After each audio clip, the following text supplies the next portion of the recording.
اللہ کے نام سے جو رحمان اور رحیم ہے۔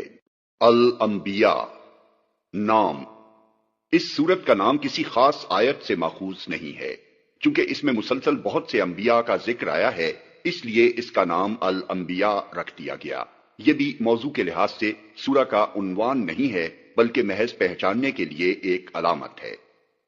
زمانہ نزول، مضمون اور انداز بیان دونوں سے یہی معلوم ہوتا ہے کہ اس کا زمانہ نزول مکے کا دور متوسط، یعنی ہماری تقسیم کے لحاظ سے نبی صلی اللہ علیہ وسلم کی مکی زندگی کا تیسرا دور ہے۔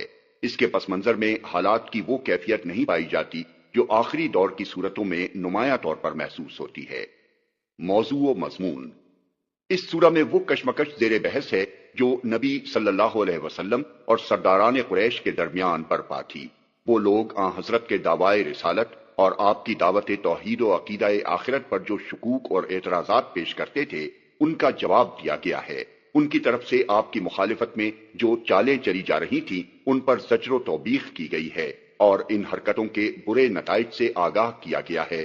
وہ جس غفلت اور بے پرواہی سے آپ کی دعوت کا استقبال کر رہے تھے، اس پر متنبہ کیا گیا ہے، اور آخر میں ان کو یہ احساس دلایا گیا ہے کہ جس شخص کو تم اپنے لیے زحمت اور مصیبت سمجھ رہے ہو، وہ دراصل تمہارے لیے رحمت بن کر آیا ہے۔ دوران تقریر میں خاص طور پر جو امور زیر بحث آئے ہیں وہ یہ ہیں: ایک، کفار مکہ کی یہ غلط فہمی کہ بشر کبھی رسول نہیں ہو سکتا، اور اس بنا پر ان کا نبی صلی اللہ علیہ وسلم کو رسول ماننے سے انکار کرنا، اس کا بڑی تفصیل کے ساتھ رد کیا گیا ہے۔ دو، ان کا آپ پر اور قرآن پر مختلف اور متضاد قسم کے اعتراضات کرنا اور کسی ایک بات پر نہ جمنا، اس پر مختصر مگر نہایت پرزور اور معنی خیز طریقے سے گرفت کی گئی ہے۔ تین، ان کا یہ تصور کہ زندگی بس ایک کھیل ہے جسے چند روز کھیل کر یوں ہی ختم ہو جانا ہے، اس کا کوئی نتیجہ نہیں نکلنا ہے، کسی حساب کتاب اور جزا و سزا سے سابقہ نہیں پیش آنا ہے۔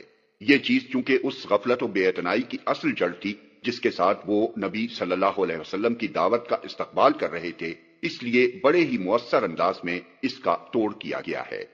چار، شرک پر ان کا اصرار اور توحید کے خلاف ان کا جاہلانہ تعصب، جو ان کے اور نبی صلی اللہ علیہ وسلم کے درمیان اصل بنائے نزاع تھا، اس کی اصلاح کے لیے شرک کے خلاف اور توحید کے حق میں مختصر مگر بہت وزنی اور دل نشین دلائل دیے گئے ہیں۔ پانچ، ان کی یہ غلط فہمی کہ نبی کو بار بار جھٹلانے کے باوجود جب ان پر کوئی عذاب نہیں آتا تو ضرور نبی جھوٹا ہے، اور عذاب الہی کی وہ وعیدیں جو وہ خدا کی طرف سے ہمیں سناتا ہے محض خالی خولی دھمکیاں ہیں، اس کو استدلال اور نصیحت دونوں طریقوں سے رفع کرنے کی کوشش کی گئی ہے۔ اس کے بعد انبیاء علیہم السلام کی سیرتوں کے اہم واقعات سے چند نظیریں پیش کی گئی ہیں جن سے یہ سمجھانا مقصود ہے کہ تمام وہ پیغمبر جو انسانی تاریخ کے دوران میں خدا کی طرف سے آئے تھے انسان تھے، اور نبوت کے امتیازی وصف کو چھوڑ کر دوسری صفات میں وہ ویسے ہی انسان ہوتے تھے جیسے دنیا کے عام انسان ہوا کرتے ہیں۔ الوہیت اور خدائی کا ان میں شائبہ تک نہ تھا، بلکہ اپنی ہر ضرورت کے لیے وہ خود خدا کے آگے ہاتھ پھیلاتے تھے۔ اس کے ساتھ انہی تاریخی نظیروں سے دو باتیں اور بھی واضح کی گئی ہیں۔ ایک یہ کہ انبیاء پر طرح طرح کے مصائب آئے ہیں اور ان کے مخالفین نے بھی ان کو برباد کرنے کی کوششیں کی ہیں، مگر آخر کار اللہ تعالیٰ کی طرف سے غیر معمولی طریقوں پر ان کی نصرت فرمائی گئی ہے۔ دوسرے یہ کہ تمام انبیاء کا دین ایک تھا، اور وہ وہی دین تھا جسے محمد صلی اللہ علیہ وسلم پیش کر رہے ہیں۔ نوع انسانی کا اصل دین یہی ہے، اور باقی جتنے مذاہب دنیا میں بنے ہیں وہ محض گمراہ انسانوں کے ڈالے ہوئے تفرقے ہیں۔ آخر میں یہ بتایا گیا ہے کہ انسان کی نجات کا انحصار اسی دین کی پیروی اختیار کرنے پر ہے۔ جو لوگ اسے قبول کریں گے وہی خدا کی آخری عدالت سے کامیاب نکلیں گے اور زمین کے وارث ہوں گے، اور جو لوگ اسے رد کر دیں گے وہ آخرت میں بدترین انجام سے دوچار ہوں گے۔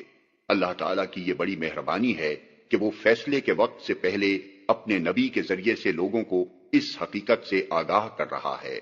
نادان ہیں وہ لوگ جو نبی کی آمد کو اپنے لیے رحمت کی بجائے زحمت سمجھ رہے ہیں۔